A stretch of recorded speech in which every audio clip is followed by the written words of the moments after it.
तो अभी मुश्ताक मलिक साहब बलेसा से मौजूद है, जो कांग्रेस के डिस्ट्रिक्ट जनरल सेक्रेटरी रहे हैं और ये भी आज़ाद साहब की सपोर्ट में आए हैं, इस्तीफ़ा दे दिया कांग्रेस से। तो सर बताइए, आज जो भद्रवाह के अंदर आज़ाद साहब का विजिट है, क्या मुलाकात रही, क्या गुफ्तगू हुई?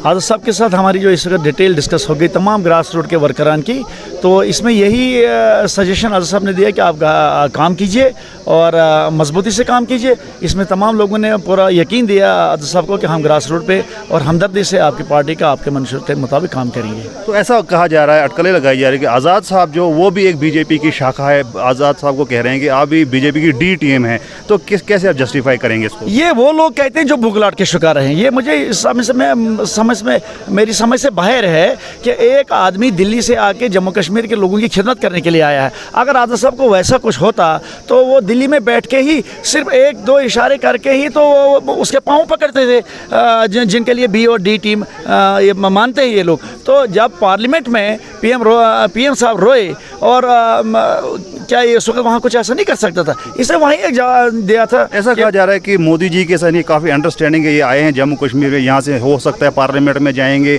मेंबर पार्लियामेंट बन के जाएंगे, क्योंकि आज़ाद साहब ने स्पष्ट कर दिया है पिछले जम्मू की रैली में कि मैं इलेक्शन नहीं लड़ूंगा, मैं कैंपेन जगह जगह पे करूंगा। तो कहीं ना कहीं जो शक की सुई होती ये आती जा रही है कि आज़ाद साहब के लिए मोदी जी ने रोया भी, एक दूसरे के साथ एक्सचेंज भी वोट्स हुए थे, काफ़ी सिंपैथी दिखा रहे हैं दोनों नेता आपस में। तो क्या कहेंगे इस पर आप? नहीं, देखिए, इसमें जो आपको शायद याद होगा जब मोदी जी ने कहा था कि 28 साल पहले जब मैं पार्लियामेंट में आया था तब मैं कुछ नहीं था, तो गुलाम नबी जी उस वक्त भी मिनिस्टर हुआ करते थे, तो मैं उस वक्त आया था, मैंने इसे कमरे में चाय पी बिफोर 28 ईयर्स। उसके बाद वो राजनीति में आए, फिर वो पहले चीफ मिनिस्टर बने वहाँ गुजरात के, फिर वो प्राइम मिनिस्टर बने। तो इन्होंने उस वक्त भी इनको रेस्पेक्ट कि जब वो कुछ नहीं थे, जब इन्होंने अपना काम पूरा इंडिया के अंदर और जम्मू कश्मीर के अंदर काम किया, उसके ऊपर भी वो मुतासर होकर वो रो पड़े। लोगों ने उसका एक इशू बनाया है। ये वो लोग इशू बनाते हैं जिनको एक भुखलाहट हो चुकी है कि गुलाम नबी आज़ाद साहब रियासत जम्मू कश्मीर में आए। आज़ाद साहब की एक अपनी पहचान है, ये बच्चा नहीं है ये किसी का सहारा लेके पार्टी को जन्म दे। आज़ाद साहब ने नेशनल पार्टी बनानी है, लेकिन जम्मू कश्मीर में इसलिए इन्होंने स्टार्ट किया कि हो सकता है यहाँ कभी भी इलेक्शन होंगे, अगर 6 महीने लगेंगे, साल लगेगा, तो तब तक के लिए पार्टी को तो ग्रास रूट कांग्रेस से काफ़ी नेता जो है लगभग कांग्रेस के 80-90% नेता जो है उनको कांग्रेस को छोड़ के आज़ाद साहब के पास जो उनके ग्रुप में शामिल हुए। लेकिन कुछ ऐसे चेहरे जिन पर नज़र थी, जैसे नदीम साहब थे, हमारे शेख मुजीब साहब थे, जवेद लोन साहब थे, या भी कांग्रेस में। तो क्या कोई राइवलरी है, कोई ग्रुपिज़म था कि जिसकी वजह से वो नहीं आए? क्या वो दूसरे ग्रुप के लोग थे कांग्रेस में? नहीं, देखिए, वो सब हमारे यार दोस्त हैं, अजीज़ हैं, आज़ाद साहब के सामने सारे अजीज़ हैं। आप देखो, अपनी अपनी सोच है। कांग्रेस पार्टी है, आदमी खराब हो सकता है, पार्टी खराब नहीं होती है। अब उनको किसकी आइडियोलॉजी पसंद है वो उसके थ्रू काम करेंगे। हमें आज़ाद साहब की आइडियोलॉजी पसंद, हम आज़ाद साहब के फैन भी और उसके थ्रू काम करेंगे।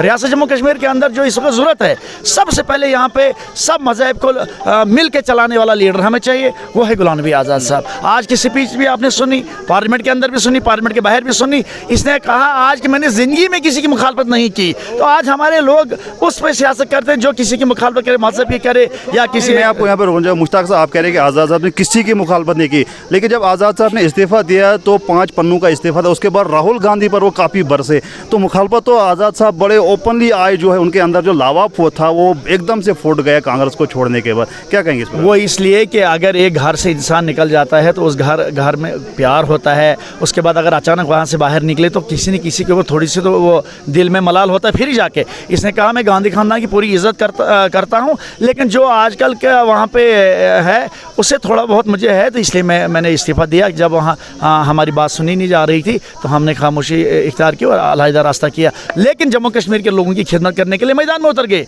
क्यों? अगर इस तरीके से भी देखा जाए कि आज़ाद साहब ने हर पद पे जाके काम किया, तो अगर उन लोगों को जो ये बोलते हैं कि बीजेपी की डी टीम है, मैं उनको कह देना चाहता हूँ कि आज़ाद साहब को अगर हमदर्दी नहीं होती वो इस स्टेज पर इस वक्त जम्मू कश्मीर में अपनी पार्टी को जन्म नहीं देता, ताकि मैं अपनी पार्टी के अपने उसूल बनाऊँ।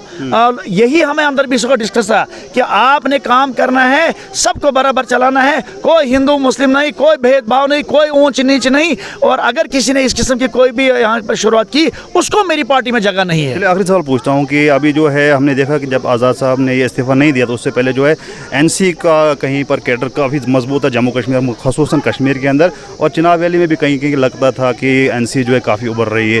तो ये भी अटकलें लगाई जा रही हैं कि एनसी का वोट तोड़ने के लिए, बीजेपी को जिताने के लिए आज़ाद साहब आए? आखिरी सवाल है, इस पर आप थोड़ा सा जस्टिफाई कीजिए। ऐसा बिल्कुल नहीं है। एनसी जो है यहाँ पे पुरानी पार्टी है, लेकिन आपको मैं ये बताऊं कि डॉक्टर फारूक अब्दुल्ला साहब को आज़ाद साहब ने काफ़ी बार बोला, मेरा अजीज़ दोस्त डॉक्टर फारूक अब्दुल्ला साहब।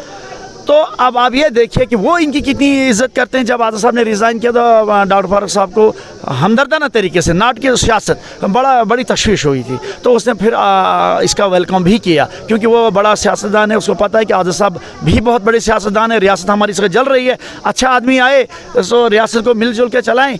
बाकी ये है कि आज़ाद साहब ना बीजेपी की सोच लेकर आए हैं, ना कभी सोचा है। इसने पहले ही कहा कि तब काली बर्फ़ पड़ेगी जब ऐसा होगा, लेकिन ये भोखलाट के शुक्रार हैं वो लोग जो लोगों को गलत गाइड यहाँ करते थे, कभी कश्मीर रीजन के, कभी जम्मू रीजन के, तो ये भोखलाट के शिकार है। आज़ाद साहब सब रीजन को बराबर चलाने वाला है, ये हमारी गारंटी है, क्योंकि हम आज़ाद साहब को पर्सनली जानते हैं, इनके ख़ानदान के साथ हमारे 1947 से ताल्लुकात हैं। ये बहुत ही सेकुलर आदमी है और पूरी हिस्ट्री है सेकुलरिज्म की। क्या आज आप बीजेपी से मिलकर तो अपने आप को कलंक लगाएगा? ऐसी बात ही नहीं है। आज अगर घर घर और गाँव गाँव आज़ाद साहब जा रहा है, यही मैसेज लेके जा रहा है कि हमें सबसे पहले चाहिए पीस, और उसके बाद हम सब एक है, इंसान है, और इंसानियत के नाते हमने लोगों की खिदमत करनी है। जो बोखलाट हो रहे हैं उनको बोखलाट होने दो, उनको कहने दो, उनके लिए खुली जगह है। मैदान में आने के बाद ही पता चलेगा कि एक सेकुलर आदमी को हर किस्म के वोट मिले और सरकार किसकी बनेगी, वो गुलाम नबी आज़ाद साहब की बनेगी। चलिए, वक्त पे ही लगेगा पता कि सरकार किसकी बनती है, क्या आज़ाद साहब अपना सिक्का फिर से यहाँ पर जमा सकते हैं।